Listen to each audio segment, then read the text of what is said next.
Сәлем баршаңызға. Бүгінгі мастер-класста осындай гүлдердің тоқып үйренетін боламыз. Осы гүлдердің бірнешеуін тоқып алып, өздеріңізге букет жасап алсаңыздар болады. Біз ол үшін осындай ярнард джинс жібі, 2 жіп керек болады. Кез келген жіптен тоқсаңыздар болады, бірақ мен осы ярнард джинс жібін таңдадым. Көзін тігу үшін осы бисер, 2 қара моншақ, менікі бисер, үлкендеу бисер, қара жіппен осылай аузын тоқып алсаңыздар болады. Алдағы мерекелерде жақындарыңызға сыйласаңыздар өте ерекше әдемі сыйлық болады. Ал кеттік, бірге тоқимыз. Гүліміздің осы ортаңғы бөлігін тоқып аламыз. Бірінші гүліміздің ортаңғы бөлігін тоқып аламыз осылай. Міне, осылай тоқып аламыз. Кейін күлтесін тоқимыз бірге. Ол үшін жібімізді аламыз. Бізге кольцо амигуруми, яғни амигуруми жүзікшесі, яғни қазақша айтқанда. Қолымызға осылай 2 саусақты аламыз. Жібімізді орап аламыз осылай.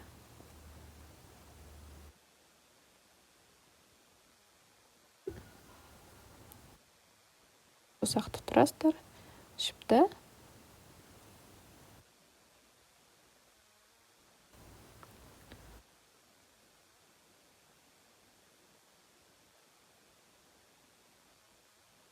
кіргізіп, ауада екілмек.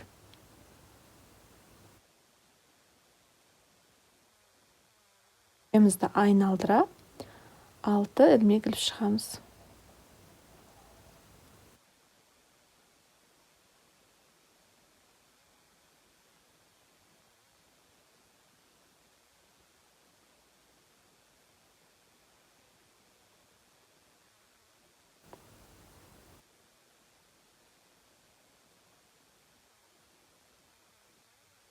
Тартып аламыз.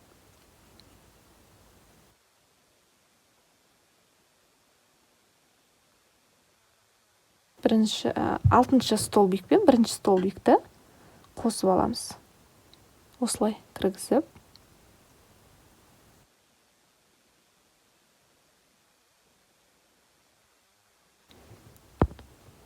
Енді әр столбигімізден 2 ілмек іліп шығамыз. Бірінші ауада 2 ілмек ілеміз. Содан соң әр столбиктен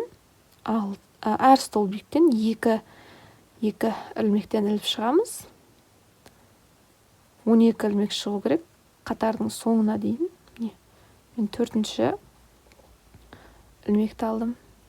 5-ші, 6-ші, 8-ші,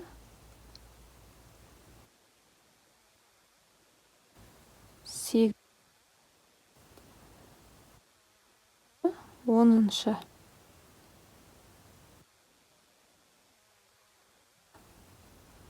Он екінші.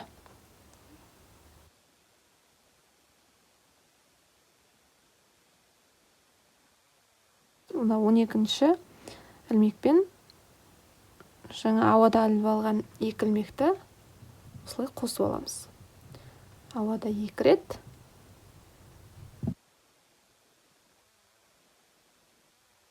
Столбиктен 2 рет іліп отырамыз. Әр 2-ші. 1-ші 1 рет ілеміз. Әр 2-ші столбигімізден 2 рет іліп отырамыз. 1-ші столбигімізден 1 рет, 2-ші столбигімізден 2 рет. 1-ші столбиктен 1 рет, 2-ші столбиктен 2 рет. Қатарымыздың соңына дейін 18 шығу керек. Бұл бізде 3-ші қатар.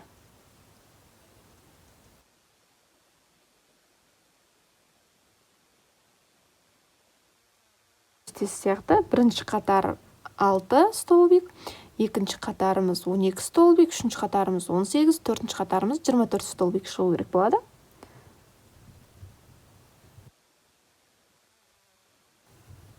Бұлда 2-ші қатарда 2-ші столбиктен 2 рет алсақ, 3-ші қатарда әр 3-ші столбиктен 2 рет ілетін боламыз. Столбикті тоқып жатырмын. Енді қосып аламыз. бірінші столбикпен соңғы столбикті ауада 2 рет ілеміз. Енді 2 столбик жайылып аламыз. Әр 3-ші столбиктен қосып отыратын боламыз. 2 рет тоқимыз, яғни 2 столбиктен жай алып аламыз.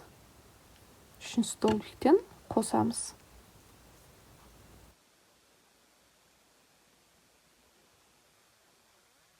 Столбиктен қосамыз.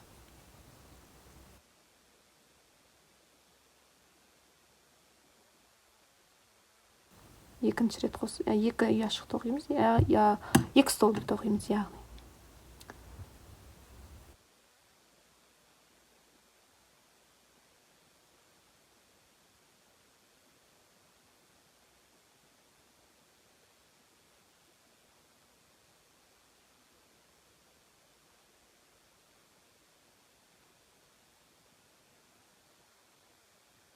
Енді келесі қатарды тоқуға кірісеміз. Енді бұлда әр 3-ші столбиктен 2 рет ілеміз.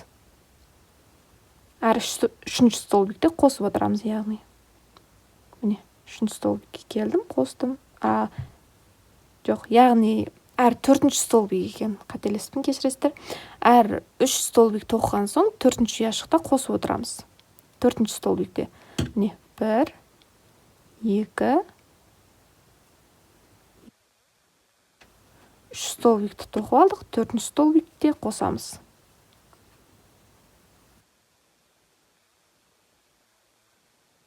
3 столбик қостық, енді 3 столбик тоқып алдық, енді 4-ші столбикте қосып аламыз.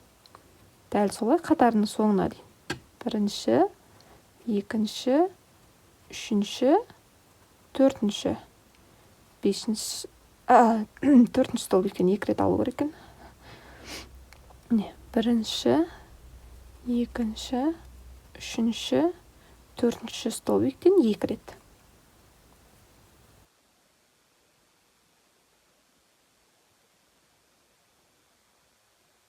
Рет. Әр қатарда сол 6 столбик қосылып отырады.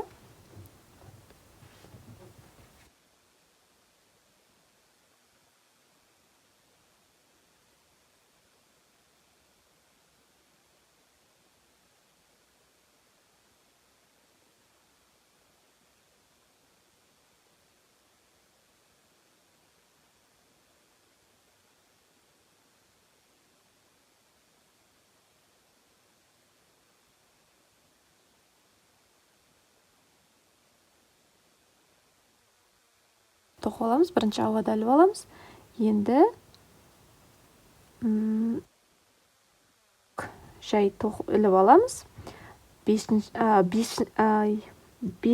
столбиктен 2 рет ілеміз. 5-ші столбиктен 2 рет ілеміз. 2-ші, 3-ші, 4-ші столбикті жай тоқып аламыз. 5-ші столбиктен 2 рет.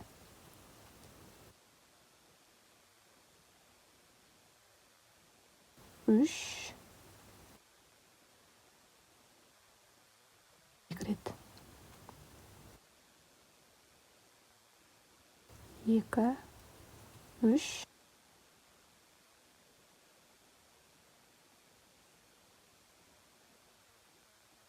4, 5-ші столбиктен 2 рет.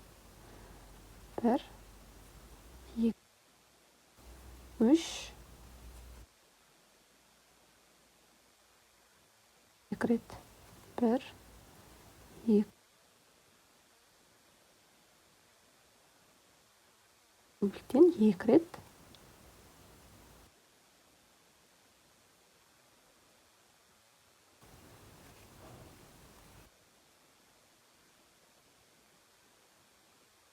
Осылай шығып келе жатыр. Енді соңғы қатарымыз қалды. Әр осы кругымызды айналдырып, әр столбиктен 1 реттен іліп шығамыз. Айналдырып, ешқандай қосу да болмайды.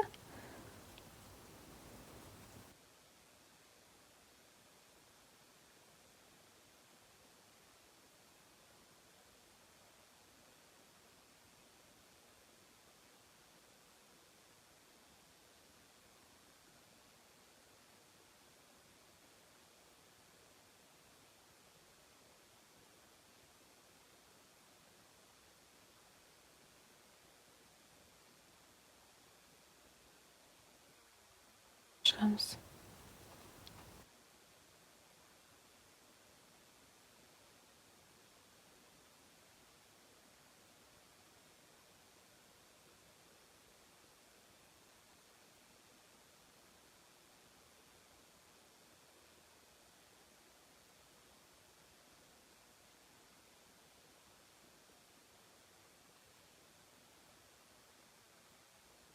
Осылай қосып алып аяқтаймыз. Міне, дайын болды. Бұл екінші.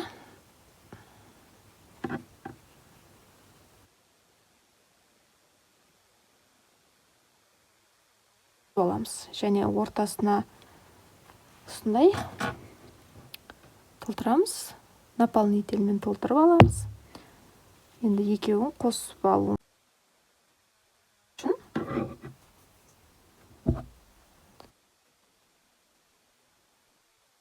қосып аламыз. Ол үшін айналдыра тоқып шығуымыз керек. Ортасындағын кесіп алайық бірінші. Жақсылап байлап.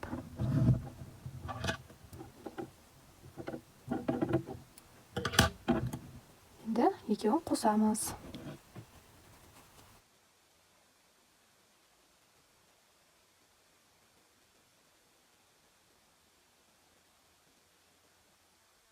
Бұғымыздың сыртқы бөлігіндегі жіптен аламыз. Екеуінің де сыртқы бөліктегі жіптерін аламыз. Екеу өрім сияқты көрініп тұр ғой. Тек осының сыртқы жағындағы жібінен ілеміз. Тек сыртқы жағына қарап тұрған жіптен ілеміз. Ішкі жағындағы жіптен ілмейміз. Тек сыртқы бөлігіндегі жіптен ілмектерді іліп отырамыз. Тек сыртқы бөлігінен. Бұл да сыртқы бөлігінен ілдік.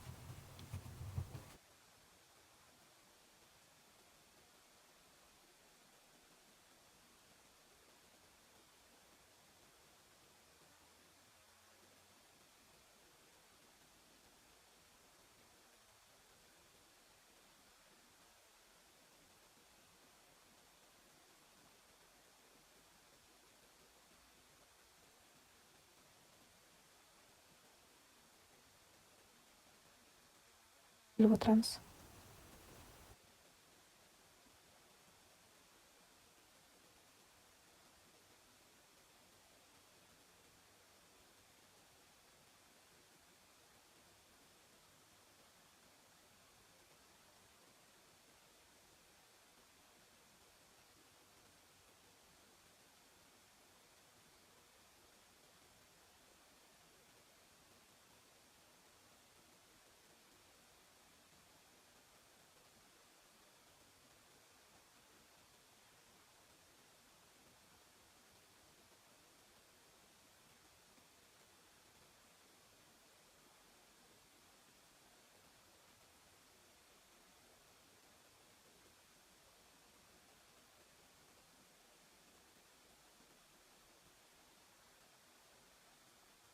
Жақын енді ішін толтырып алуымыз керек. Толтырып аламыз.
Ортаңғы бөлігі.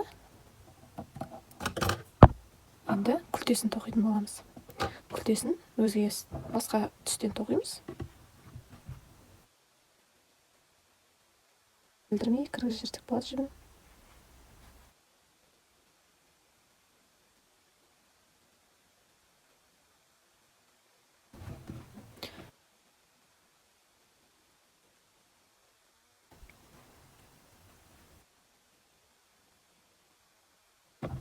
біріктіргендеріңізде өрім көп түсті ма? Қазір осы жерден күлтелерін тоқитын боламыз.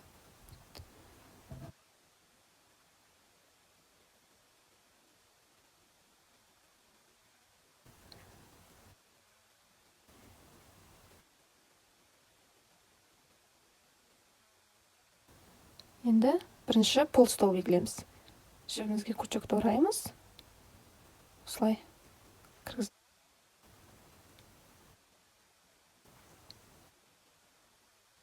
Столбик накидам әдісін қолданамыз. Дәл осы алған жерімізден қайтадан кіргізіп аламыз. Крючокка жібімізді ораймыз, 2 рет шығарамыз. Крючокка жібімізді орап, дәл осы жерден және бір столбик алып аламыз. Келесі столбикті крючокка жібімізді орап, осылай, міне 3 жіп пайда болды. Енді 2 жіпті шығарамыз. Крючокка жібімізді орап, қалған 2 жіпті осылай шығарып аламыз. Жартылай күлтеміз дайын. Енді крючокка жібімізді 2 рет, 3 рет ораймыз. Бұл жерде енді келесі столбиктен іліп аламыз. Мына жіпті білдірмей тоқып жіберуге де болады. Осылай іліп аламыз. 2 жіпті шығарамыз бірінші.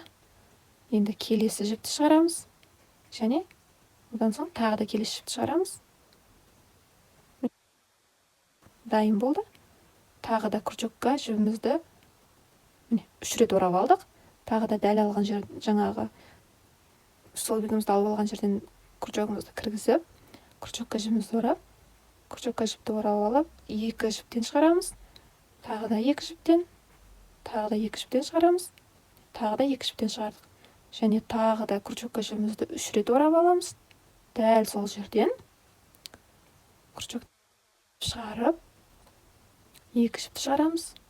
Тағы да 2 жіпті крючокка жібімізді орап, тағы да 2 жіпті, тағы да 2 жіпті іліп шығарып аламыз. Енді тағы да крючокка жібімізді орап, келесі столбиктен жай қарапайым столбикті іліп аламыз. Осылай 2 жіпті шығарып аламыз, тағы да 2 жіпті. Дәл сол алған жерімізден столбиктімізді іліп аламыз. Пол столбик іліп аламыз. Осылай крючогымыз жіпке орап,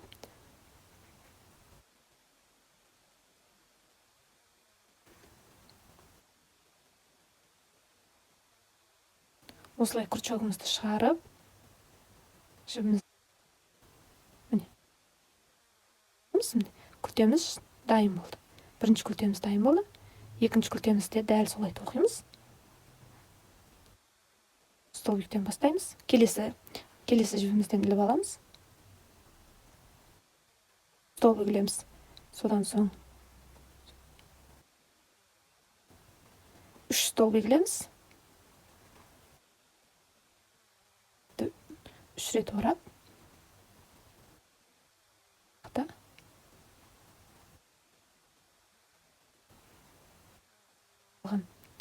жерімізден кіргізіп шығарамыз. 2 жіпті, 2 жіп шығарамыз. 3 рет орап.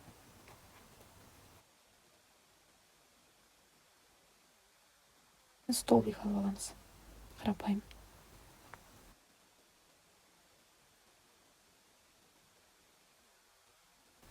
Енді аламыз. Дәл жаңағыдай. Дәл осы әдіспен күлтемізді айналдыра тоқып шығасыздар. Дәл осылай өзгеріссіз болады. Сонымен гүліміз дайын болады. Осылай шығады күлтелеріңіз. Осындай сабақшасы кіргізіп аламыз.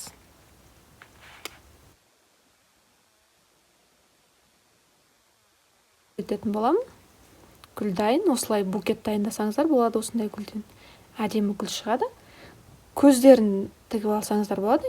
Қара моншақтан осы жеріне моншақты тігіп аласыздар. Көзі, осы жеріне аузын. Қазір көрсетемін. Міне, дәл осылай тоқылды. Тек мына моншақ қара бисер немесе осылай аузын қара жіппен тоқып аласыздар. Дайын әдемі гүл. Сабағын осылай кіргізіп жібересіздер. Гүліміз дайын. Осындай ағаш спачка керек болады бізге. Осы жерінен бастап осы жіпті клейлеп орап шығатын боламыз. Ыстық клеймен клейлесеңіздер болады. Немесе осы клей, маған осы клей ыңғайлы болды. Бірінші осы жерінен бастаңыздар, мынау гүлге кіріп тұру бөлу керек болады. Осылай клейді жағып аламыз. Жіпті қойыңыздар. Енді осылай жіпті жабыстырып аламыз. Айналдырып іліп шығамыз. Айналдырып орап шығамыз.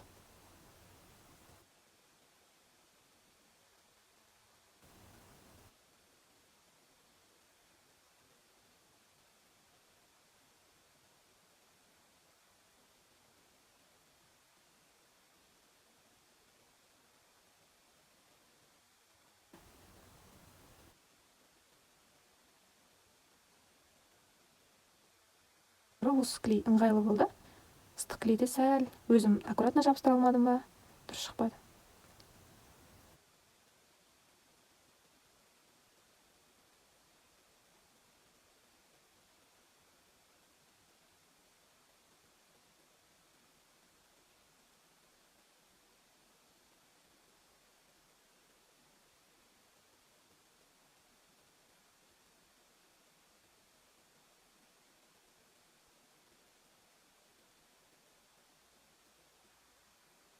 Клейді кішірек қылып жабыстырып алсаңыздар болады.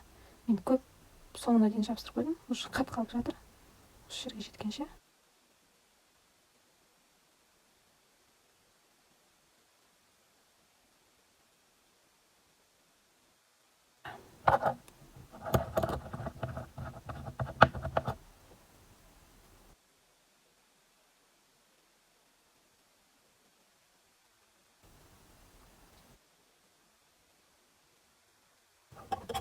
Гүлімізді.